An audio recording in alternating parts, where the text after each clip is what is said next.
شروع اللہ کے نام سے جو بڑا مہربان نہایت رحم والا ہے۔ مومنو، اگر تم میری راہ میں لڑنے اور میری خوشنودی طلب کرنے کے لیے مکے سے نکلے ہو تو میرے اور اپنے دشمنوں کو دوست نہ بناؤ۔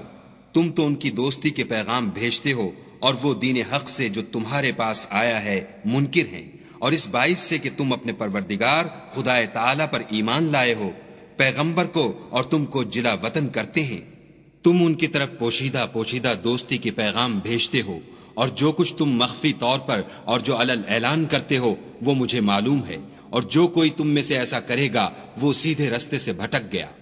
اگر یہ کافر تم پر قدرت پالیں تو تمہارے دشمن ہو جائیں، اور ایذا کے لیے تم پر ہاتھ بھی چلائیں اور زبانیں بھی، اور چاہتے ہیں کہ تم کسی طرح کافر ہو جاؤ۔ قیامت کے دن نہ تمہارے رشتے ناتے کام آئیں گے اور نہ اولاد۔ اس روز وہی تم میں فیصلہ کرے گا، اور جو کچھ تم کرتے ہو خدا اس کو دیکھتا ہے۔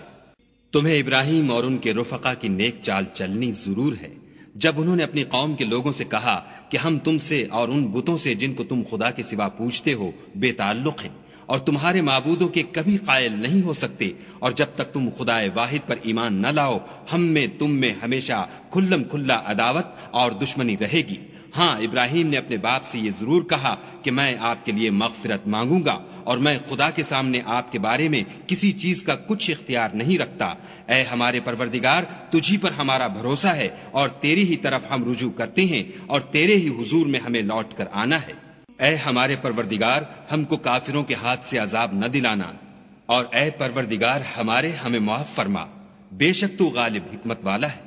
تم مسلمانوں کو، یعنی جو کوئی خدا کے سامنے جانے اور روز آخرت کے آنے کی امید رکھتا ہو، اسے ان لوگوں کی نیک چال چلنی ضرور ہے، اور جو روگردانی کرے تو خدا بھی بے پرواہ اور سزاوار حمد و ثنا ہے۔ عجب نہیں کہ خدا تم میں اور ان لوگوں میں جن سے تم دشمنی رکھتے ہو دوستی پیدا کر دے، اور خدا قادر ہے اور خدا بخشنے والا مہربان ہے۔ جن لوگوں نے تم سے دین کے بارے میں جنگ نہیں کی اور نہ تم کو تمہارے گھروں سے نکالا، ان کے ساتھ بھلائی اور انصاف کا سلوک کرنے سے خدا تم کو منع نہیں کرتا۔ خدا تو انصاف کرنے والوں کو دوست رکھتا ہے۔ خدا انہی لوگوں کے ساتھ تم کو دوستی کرنے سے منع کرتا ہے جنہوں نے تم سے دین کے بارے میں لڑائی کی اور تم کو تمہارے گھروں سے نکالا اور تمہارے نکالنے میں اوروں کی مدد کی، تو جو لوگ ایسوں سے دوستی کریں گے وہی ظالم ہیں۔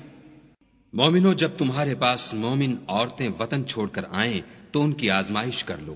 اور خدا تو ان کے ایمان کو خوب جانتا ہے۔ سو اگر تم کو معلوم ہو کہ مومن ہیں تو ان کو کفار کے پاس واپس نہ بھیجو کہ نہ یہ ان کو حلال ہیں اور نہ وہ ان کو جائز، اور جو کچھ انہوں نے ان پر خرچ کیا ہو وہ ان کو دے دو، اور تم پر کچھ گناہ نہیں کہ ان عورتوں کو مہر دے کر ان سے نکاح کر لو، اور کافر عورتوں کی ناموس کو قبضے میں نہ رکھو، یعنی کفار کو واپس دے دو، اور جو کچھ تم نے ان پر خرچ کیا ہو تم ان سے طلب کر لو، اور جو کچھ انہوں نے اپنی عورتوں پر خرچ کیا ہو وہ تم سے طلب کر لیں۔ یہ خدا کا حکم ہے جو تم میں فیصلہ کیے دیتا ہے، اور خدا جاننے والا حکمت والا ہے۔